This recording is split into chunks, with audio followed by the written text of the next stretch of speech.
বিসমিল্লাহির রহমানির রহিম। প্রিয় দেশবাসী, আসসালামু আলাইকুম রহমতুল্লাহি ওয়া বারাকাতুহু। বাংলাদেশে চাঁদা উত্তোলনের নতুন একটি ভার্সন আজকে পাবলিশড হয়েছে। সেটা হচ্ছে যে সড়কে সমঝোতার ভিত্তিতে যদি কোনো টাকা উঠানো হয় সেটাকে চাঁদাবাজি বলে না।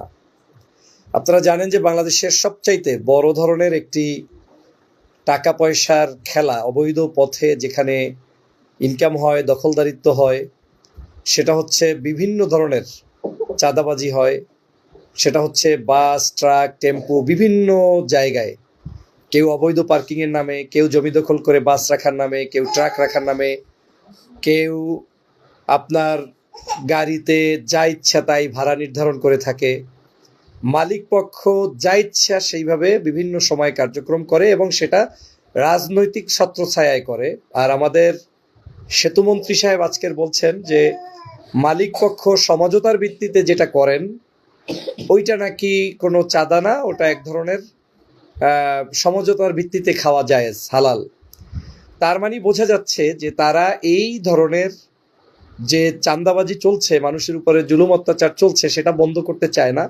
এটাকে যে কোনো উপায়ে জায়েজ করে তারপরে খাওয়ার জন্য বসে আছে বিধায় আজকে তিনি বলছেন যে সড়কে সমঝোতার ভিত্তিতে যেটা করা হয়, টাকা তোলা হয়, সেটাকে চাঁদাবাজি বলে না।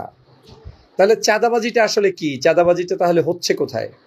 এই যে আমরা শুনি টেম্পু স্ট্যান্ডে চাঁদাবাজি, আমরা টেম্পু স্ট্যান্ড দখল, এমনকি ইজি বাইক পর্যন্ত, আপনার যে সড়কে যে ছোট ছোট এখন গ্রামগঞ্জে যে মোটর চালিত গাড়িগুলো চলে সেগুলোতে পর্যন্ত 20 টাকা যে নেয়, 30 টাকা নেয়, পার্কিংয়ের নামে টাকা নেয়।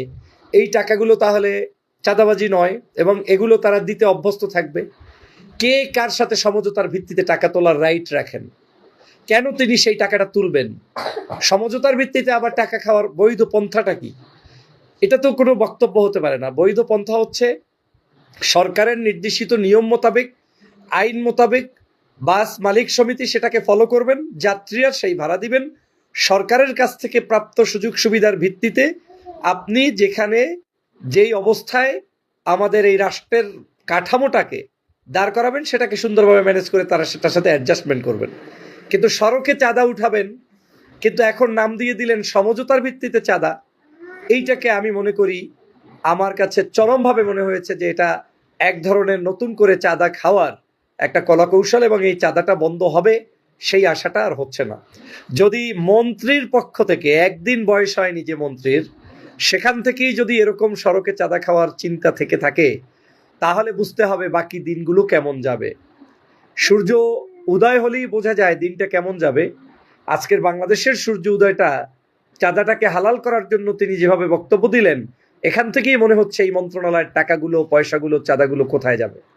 দেখেন, বাস, ট্রাক, পরিবহনের যে কতগুলো সেক্টর আছে, একটা আর দুইটা তো না, প্রত্যেকটি জায়গা থেকে যদি ছোট্ট ছোট্ট আকারে দুর্নীতি হয়, টাকা উত্তোলন হয়, অবৈধভাবে খাওয়া খাই চলে, আর সেটাকে যদি বলেন সমঝোতা, আমি কেন সমঝোতার ভিত্তিতে এখানে খাবেন? আপনি সমঝোতা কার সাথে? তার কি রাইট আছে সমঝোতা করার? তাহলে সেই সমঝোতা করে যেটা উঠানো হয় ওটা চাঁদাবাজি না। চাঁদাবাজি হচ্ছে যদি কেউ জোর করে নেয়। তো আপনারা যেটা সমঝোতা করেন, জনগণ ওটাতেই অভ্যস্ত হয়ে যায়, বাধ্য হয় এবং জনগণ ওটা মেনে নিতে হয়। আপনাকে তো কেউ প্রোটেস্ট করার কোনো অধিকার রাখে না। এই যে আজকেও দেখলাম একটা দোকানে ভাঙচুর চলছে, গতকালকে দেখলাম একজনের গাড়ি ভাঙচুর চলছে চাঁদা উঠানোর জন্য। তো ওটাও তো সমঝোতার জন্যই। সমঝোতা করেছেন, উনি সমঝোতাটা হয়তো মানতে পারেন নাই, আপনি তার গাড়িঘর ভেঙে চুরমার করে দিলেন, দোকানটা ভেঙে শেষ করে দিলেন।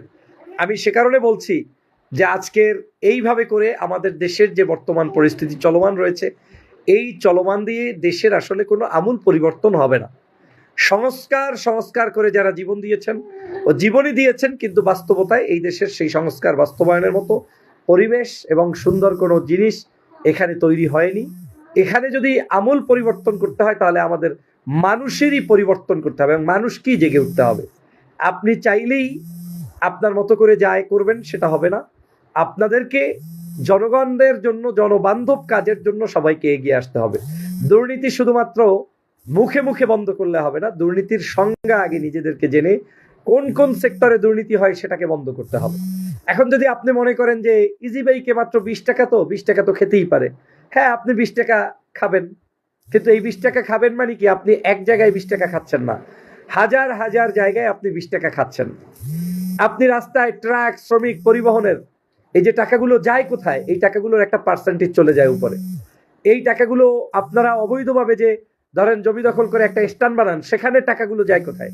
সেটাও যায় একটা জায়গায় গিয়ে পৌঁছে। আমার কাছে মনে হচ্ছে আমাদের এই সকল নতুন মন্ত্রীবর্গ যে সকল মন্তব্য দিচ্ছেন, এই মন্তব্য থেকে নতুন করে চাঁদাবাজির উত্থান হবে, চাঁদাবাজির পতন হওয়া অসম্ভব। আর এটা এ কারণেই হবে যে অনেক মানুষ এখনো চাঁদাটাকে একটা প্রফেশন মনে করেন, এবং চাঁদা এটা তার একটা আর্ট, এটা তার একটা খাদ্য, এটা তার একটা পরিবার চালানোর মুখ্যম জায়গা। যতক্ষণ পর্যন্ত চাঁদাবাজির মানুষদেরকে আপনারা সঠিক জায়গায় চাকরি কিংবা আয় উন্নতির ব্যবস্থা করে দিতে না পারবেন, কিংবা কাউন্সিলিং এর মাধ্যমে এই জায়গা থেকে ফেরত না আনতে পারবেন, ততদিন চাঁদাবাজিটা একটা সহজলভ্য ইনকামের জায়গা, যেটা আপনি চাইলেও বন্ধ করতে পারবেন না।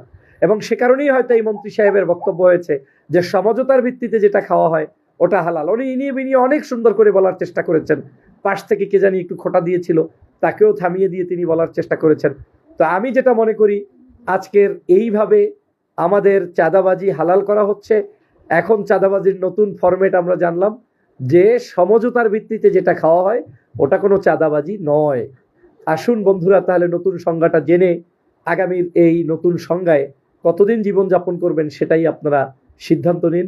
জনগণকে আল্লাহ রহম করুক, আমাদের দেশবাসীকে রহম করুক এবং আমাদের এই দেশকে রক্ষা করুক। আমিন।